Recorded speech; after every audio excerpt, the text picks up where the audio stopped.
मैंने तो number 1 company से हेल्थ इंश्योरेंस लिया था। उसका क्लेम सेटलमेंट रेशियो भी बहुत अच्छा था। मैंने तो प्रीमियम भी टाइम पे दिया था। फिर मेरा क्लेम क्यों रिजेक्ट हुआ? एक्चुअली कंपनी इंटेंशनली किसी का भी क्लेम रिजेक्ट नहीं कर सकती, क्योंकि उसको भी IRDA को इन्फॉर्म करना होता है कि उसने क्यों रिजेक्ट किया, क्या रीजन था। मैं पारुल वर्मा, आपकी फाइनेंशियल एडवाइजर, आज आपको यही बताने जा रही हूँ कि क्लेम रिजेक्ट क्यों होता है, क्या रीजन है।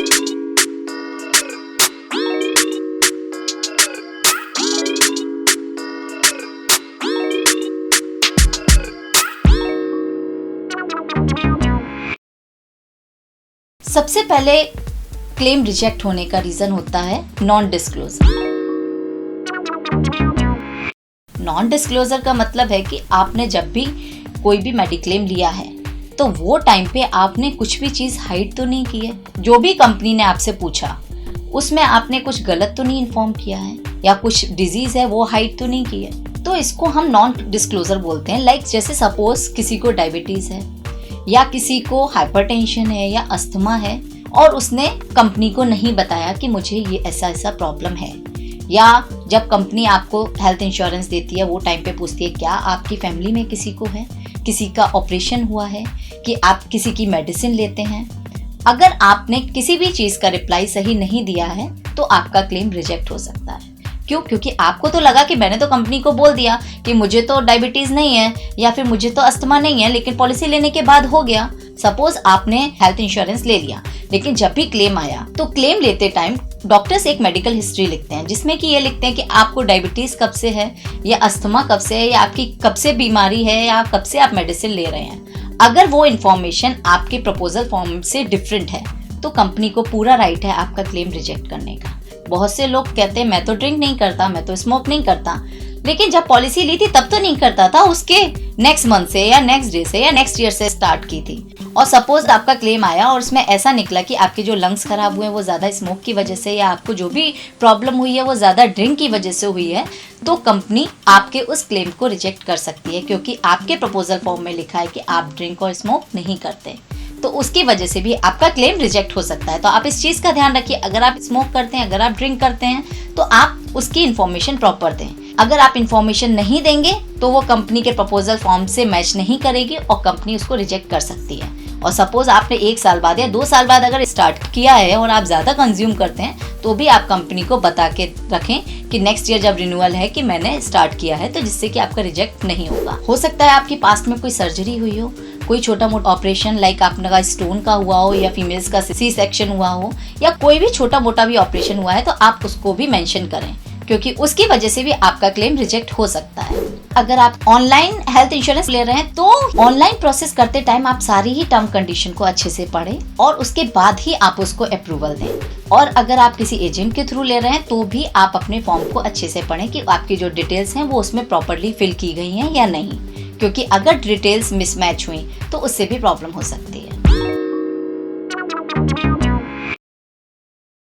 प्री एग्जिस्टिंग डिजीज, लाइक आपको डायबिटीज है, किसी का ऑपरेशन हुआ है, या आपको हाइपरटेंशन है, अस्थमा है, कोई भी ऐसी डिजीज है, अगर आपने उनको बताई है तो आपके 48 मंथ या 4 इयर्स, किसी कंपनी में 2 इयर्स का होता है या 4 इयर्स का होता है, जो भी वेटिंग पीरियड, अगर उस पीरियड में अगर कोई भी प्रॉब्लम आती है, वो भी उसी प्री एग्जिस्टिंग डिजीज की, सपोज आप एडमिट होते हैं, आप डायबिटीज की वजह से, आपको पहले से डायबिटीज थी और डायबिटीज की वजह से ही अगर आप एडमिट होते हैं और 48 मंथ से पहले एडमिट होते हैं, तो उसका क्लेम नहीं मिलेगा, क्योंकि आपका 48 मंथ का या 4 इयर्स का वेटिंग पीरियड था। ठीक है, तो आप ये देखिए कि जिस चीज के लिए वेटिंग पीरियड उसमें दिया हुआ है कि आपको 2 इयर्स का वेटिंग पीरियड है या 4 इयर्स का, अगर आप उससे पहले एडमिट होंगे तो आपको उसका मेडिक्लेम नहीं मिलेगा।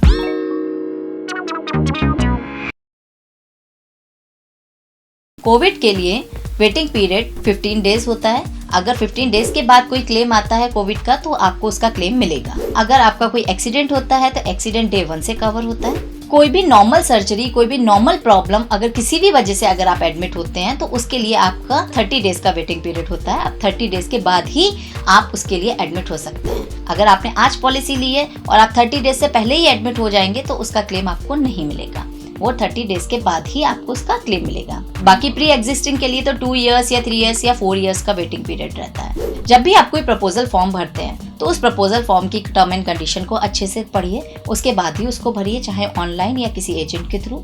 सेकेंड थिंग, आप प्रपोजल फॉर्म जो भी मेंशन करेंगे, आप ये समझिए जब भी आपका क्लेम आएगा तो पॉलिसी के लिए एक अंडरराइटर होता है जो उस पॉलिसी फॉर्म से या प्रपोजल फॉर्म से आपने जब क्लेम मांगा है उस टाइम की कंडीशन को मैच करता है। अगर उसमें एक भी पर्सन मिसमैच हुआ तो वो आपका क्लेम रिजेक्ट कर सकता है, क्योंकि अंडरराइटर का काम ही ये होता है कि वो आपके प्रपोजल फॉर्म से आपके क्लेम जो आया है उसको चेक करें, और उसमें मिसमैच होगा तो वो आपको क्लेम नहीं देगा। जितनी भी हेल्थ इंश्योरेंस कंपनीज हैं वो बिना वजह आपका क्लेम रिजेक्ट नहीं कर सकती, लेकिन हाँ, जितनी भी भाई कंपनीज है वो भी पैसा कमाने के लिए बनी हुई हैं, तो उनको आप एक भी मौका ना दें जिसकी वजह से आपका क्लेम रिजेक्ट हो।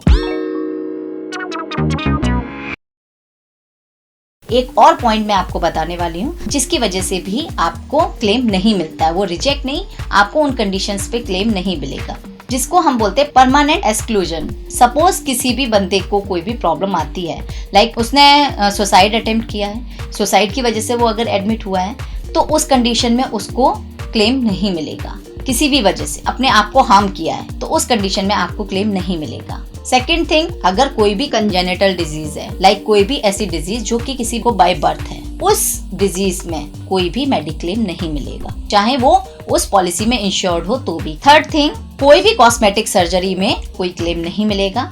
बस हाँ, ये हो सकता है कि सपोज आपका कोई एक्सीडेंट हुआ है जिसकी वजह से आपके दांत निकल गए हैं या आपके फेस पे कोई चोट आई है, अगर आप वो ट्रीटमेंट करा रहे हैं तो वो एक्सीडेंट कवर में आता है, लेकिन एक जनरल कॉस्मेटिक सर्जरी में आपको कोई भी क्लेम नहीं मिलेगा। अगर अपना हेल्थ चेकअप कराएंगे, अपना इन द सेंस आप अपनी पूरी फैमिली का जो भी इंश्योर्ड पर्सन है आप सभी का हेल्थ चेकअप कराइए, क्योंकि कंपनी आपको सारे ही इंश्योर्ड पर्सन के हेल्थ चेकअप का पैसा देती है या हेल्थ चेकअप देती है। अगर आपने चेकअप कराया है तो वो रिपोर्ट्स के बेस पे, वो टेस्ट के बेस पे आप ये प्रूफ कर सकते हैं कि आपको लास्ट ईयर या लास्ट जितने भी ईयर्स हैं उसमें आपको कोई भी डिजीज नहीं थी, तो कंपनी किसी भी वे में आपका क्लेम रिजेक्ट नहीं कर सकती, क्योंकि आपके पास एक प्रूफ है कि जो भी प्रॉब्लम हुई वो सडन हुई। ये कुछ पॉइंट्स हैं, अगर आप इन पॉइंट्स को ध्यान में रखें, अगर आप हेल्थ इंश्योरेंस लेंगे तो आपका कभी भी क्लेम रिजेक्ट नहीं होगा और आपको कभी फ्यूचर में प्रॉब्लम नहीं आएगी।